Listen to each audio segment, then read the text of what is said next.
Bienvenidos. Hoy vamos a meternos en uno de esos momentos clave de la historia, ¿no? Una de esas bisagras que si hubiera girado de otra forma, bueno, el mundo sería totalmente distinto. La pregunta es esta.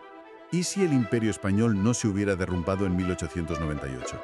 Vamos a analizar una sola decisión en una noche de tormenta para ver el increíble efecto dominó que habría reescrito por completo el siglo XX. Es una pregunta fascinante, porque nos obliga a viajar a un mundo que estaba de verdad a punto de cambiar para siempre.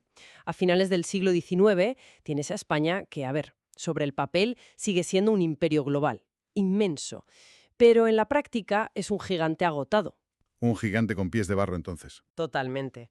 Se está desangrando, literal y económicamente, en Cuba, intentando sofocar una guerra de independencia que ya no puede ganar. Piensa que mantenía allí una fuerza de casi 206.000 soldados, una barbaridad para la época. Un coste brutal, me imagino. Y al otro lado del Atlántico, un nuevo gigante, mucho más joven y con muchas ganas de pisar fuerte. Exacto. Estados Unidos está en plena ebullición. Acaba de completar su destino manifiesto, esa idea casi religiosa de que debían expandirse de costa a costa. Y ahora que ya no les queda más oeste al que ir, pues empiezan a mirar hacia el sur. Y ahí es donde entra en juego su otra gran idea, la doctrina Monroe. Que, resumiendo mucho, venía a ser algo así como América para los americanos, ¿no? Pero con la pequeña aclaración de que por americanos se referían a ellos mismos, a los estadounidenses. Esa es la clave. Era su justificación para convertirse en el poder dominante del hemisferio, y para vender esa idea al público tenían un arma nueva y tremendamente poderosa: La prensa amarilla. la prensa amarilla. Magnates como William Randolph Hearst y Joseph Pulitzer se dieron cuenta de que el miedo y la indignación vendían periódicos. Y encontraron en España al villano perfecto: viejo, católico, monárquico, vamos, todo lo que la joven república protestante no era. Crearon una campaña de propaganda brutal, exagerando las crueldades de la política de reconcentración del general Weyler en Cuba y pintando a los españoles como monstruos. Así que tenemos el escenario perfecto para un conflicto. Un imperio que se desmorona, una potencia que quiere ocupar su lugar y una prensa que echa gasolina al fuego. Solo faltaba la cerilla que lo encendiera todo. Y esa cerilla llegó a las 9:40 de la noche del 15 de febrero de 1898. El acorazado estadounidense USS Maine, que estaba en el puerto de La Habana en una supuesta visita de cortesía que no engañaba a nadie, salta por los aires. Mueren 266 marineros. Y la prensa, claro, se vuelve loca. Recordad el Maine, al infierno con España. Ese fue el grito de guerra, ¿no? Ese fue el grito, ¿sí? Se dio por hecho que había sido un ataque español, un acto de traición. Pero, ¿fue realmente así? ¿Qué sabemos hoy sobre lo que pasó en esa bodega? Pues sabemos casi con total seguridad que España no tuvo nada que ver. De hecho, es una de las grandes fake news fundacionales de la historia. Las investigaciones posteriores, incluso las de la propia Marina de Estados Unidos, décadas más tarde, concluyeron que la causa más probable fue un accidente interno. ¿Un accidente? Sí, una explosión espontánea en un pañol de carbón que estaba peligrosamente situado al lado de un polvorín. Pero en aquel momento la verdad era irrelevante. La presión mediática sobre el presidente William McKinley fue tan bestial que la guerra se hizo inevitable. Claro, tenemos a España y a Estados Unidos, los dos gigantes en colisión. Pero, ¿qué pasaba con la gente que vivía allí? ¿Qué pensaban los propios cubanos de todo esto? Porque ellos llevaban décadas luchando por su independencia. Esa es la gran tragedia olvidada. Para los mambises, los insurgentes cubanos, esto no era una liberación desinteresada. Era ver cómo, justo cuando estaban a punto de ganar su propia guerra, llegaba un nuevo actor a la partida para quedarse con el premio. No querían cambiar un amo colonial por otro. Exacto. Veían perfectamente que Estados Unidos no intervenía por amor a la libertad cubana, sino por sus propios intereses estratégicos y económicos. Querían el control del azúcar, del tabaco y, sobre todo, de la posición geoestratégica de la isla.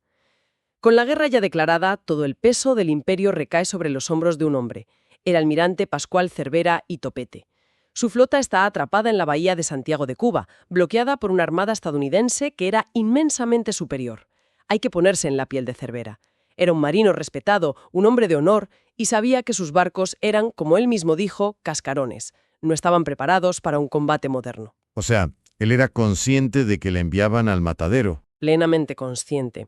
Sus cartas de la época son desoladoras. Sabía que el gobierno en Madrid le estaba pidiendo que llevara a sus hombres a una carnicería sin sentido, solo para salvar el honor nacional. Sabía que era una misión suicida. Y la historia que conocemos es la de la obediencia trágica. El 3 de julio de 1898, Cervera recibe la orden tajante de salir y luchar. Así que, a plena luz del día, saca sus barcos uno detrás de otro. Directos a la boca del lobo. Como era de esperar, fue una masacre. Los americanos los fueron cazando uno por uno en cuestión de horas. La flota española fue aniquilada por completo. Las cifras son brutales, ¿verdad? Lo dicen todo. 343 marinos españoles muertos y casi 1.900 capturados. En el bando estadounidense, un solo muerto. Uno. Esta derrota naval selló la guerra y llevó directamente a la firma del Tratado de París en diciembre, donde España cedió Cuba, Puerto Rico y Filipinas. El fin del imperio. Lo que en España se conoce, con toda la razón, como el desastre del 98. Vale, ese es el mundo que fue. Pero ahora vamos a pulsar el botón de rebobinar. Volvemos a esa bahía, a la noche anterior a la batalla. Y si Cervera, en lugar de obedecer una orden que sabe que es absurda, hubiera optado por la insubordinación inteligente. Aquí está nuestra divergencia. Imaginemos que decide jugárselo todo a una carta. Una salida nocturna, audaz, aprovechando la cobertura de una violenta tormenta tropical que casualmente azotaba la costa. Sería una escena de caos absoluto, pura confusión. La lluvia torrencial, las olas, la oscuridad total, todo eso anularía la ventaja tecnológica de los estadounidenses. Sus vigías no verían nada. Nada. Sus potentes reflectores serían inútiles barriendo un mar embravecido. La batalla no sería un tiro al blanco a larga distancia, sino una melee brutal a corta distancia. Y en ese caos, los barcos españoles, más pequeños y ágiles como los torpederos, tendrían una oportunidad, quizás no de ganar, pero sí de hacer daño. Exacto. Su objetivo no sería destruir a la flota enemiga, sino escapar. Imagina a los torpederos lanzándose contra los acorazados, creando una distracción.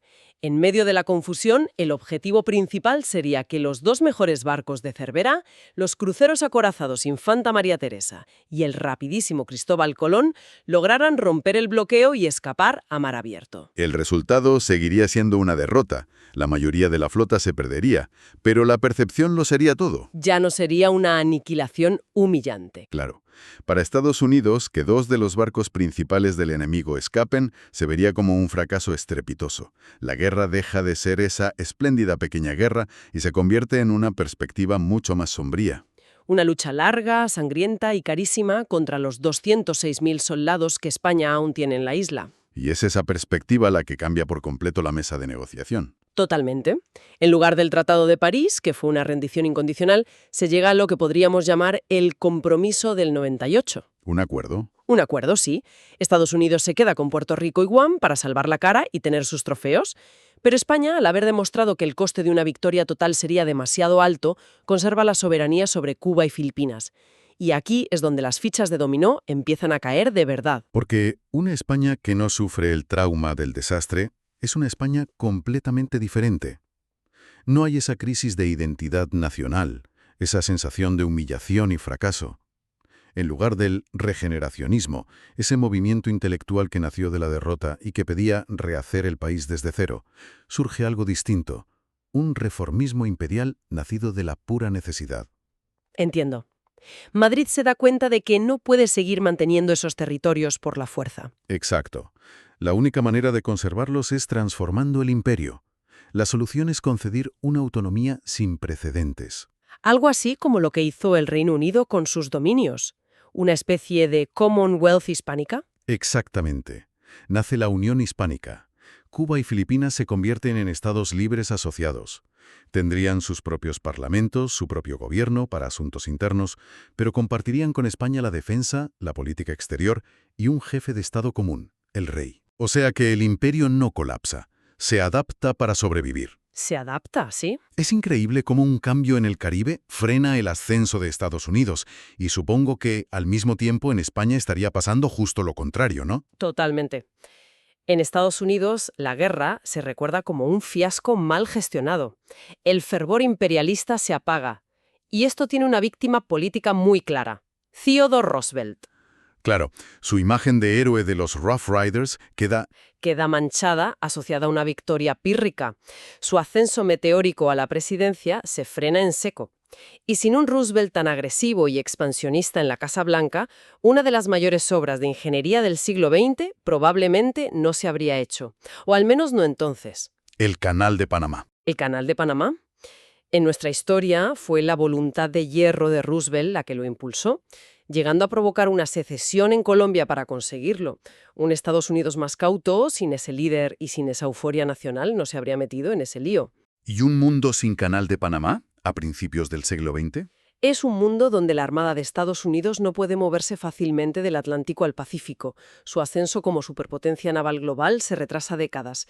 El siglo americano, como se le llamó, no habría empezado en 1898. Mientras tanto, volvamos a esa España reformista, con una monarquía constitucional bajo Alfonso XIII que ahora parece estable y una economía que se beneficia del comercio con una Cuba y unas Filipinas prósperas y autónomas. El panorama político interno se estabiliza.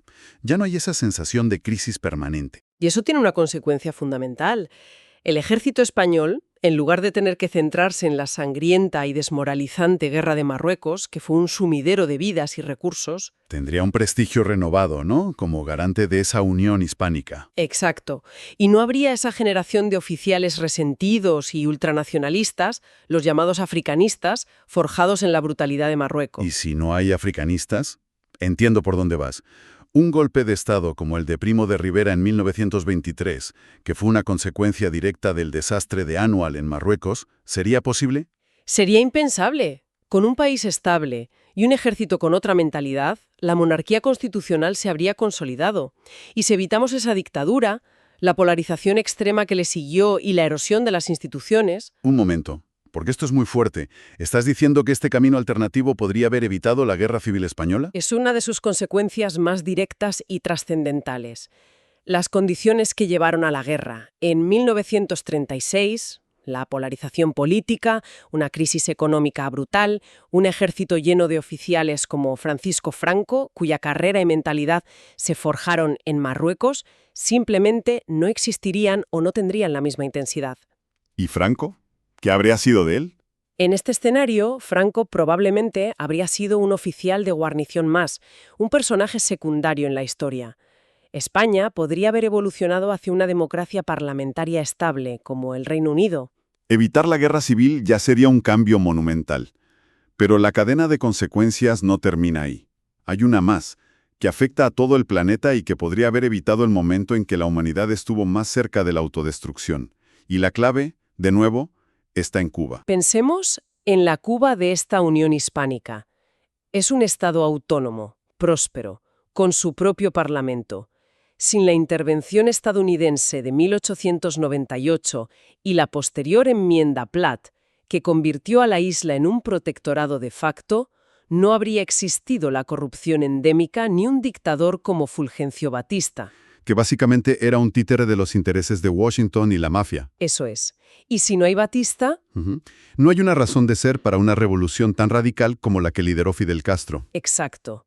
Sin la opresión de Batista, Fidel Castro podría haber sido un abogado, un político reformista dentro del sistema autonómico cubano, quizás un líder nacionalista, pero no un guerrillero marxista-leninista que toma el poder por las armas. Toda esa épica revolucionaria, el desembarco del Granma, la lucha en la Sierra Maestra, no habría ocurrido. No habría ocurrido. Y sin la Cuba comunista de Castro, a apenas 90 millas de la costa de Florida, convertida en un portaaviones de la Unión Soviética. La crisis de los misiles cubanos de octubre de 1962 nunca habría sucedido. Es increíble. El mundo no se habría asomado al abismo de la guerra nuclear. La Guerra Fría habría seguido su curso, por supuesto, pero su momento más tenso, el punto en que estuvimos a 13 días del apocalipsis, simplemente se borra de la historia. Y la influencia soviética en América Latina habría sido mucho menor. Infinitamente menor, y esa unión hispánica podría haberse convertido en una especie de tercer bloque no alineado, alterando por completo el equilibrio de poder global. Es que Lequedín es increíble. Una decisión de un almirante en una noche de tormenta podría haber preservado una versión moderna del imperio, evitado la Guerra Civil Española y borrado del calendario la crisis de los misiles cubanos. Es un mundo radicalmente distinto. Pero aquí viene la paradoja final, la pregunta incómoda para cerrar. Este escenario alternativo parece, en muchos sentidos, mejor, menos traumático. Pero, ¿y si el desastre del 98, con todo su dolor, fue un catalizador necesario? La derrota obligó a España a mirarse al espejo de una forma brutal. De ahí surgió la generación del 98, todos esos intelectuales que repensaron el país. Exacto. Unamuno, Baroja, Maeztu, toda una generación que clamaba por modernizar el país, por la educación, por la ciencia, por europeizar España. Sin esa humillación nacional, ¿habría tenido lugar esa introspección tan profunda? Es una buena pregunta. Es posible que aferrarse a los restos del imperio, aunque fuera de forma reformada, hubiera retrasado la modernización real de España. A veces, una derrota a tiempo es lo que obliga a una nación a cambiar. Y claro, está la otra cara de la moneda, la perspectiva de los cubanos y los filipinos. Para ellos, ¿habría sido mejor una autonomía negociada dentro de esa Unión Hispánica? ¿O fue la independencia total, incluso con la injerencia de Estados Unidos, el camino correcto hacia su propia soberanía? No hay una respuesta fácil. No la hay en absoluto. ¿No? Quizás la historia demuestra que las naciones, como las personas, a menudo no se definen por sus victorias, sino por cómo se levantan de sus peores derrotas. El desastre del 98 fue una herida terrible, pero quizá fue la herida que obligó a España a sanar y a convertirse, un siglo después, en el país que es hoy. Así que, el mundo que imaginamos no es necesariamente mejor o peor, simplemente es otro mundo, uno profundamente diferente, forjado en la valentía o la insensatez de una sola decisión en una noche de tormenta en el Caribe. Una prueba de que, a veces, toda la historia del mundo pende de un hilo.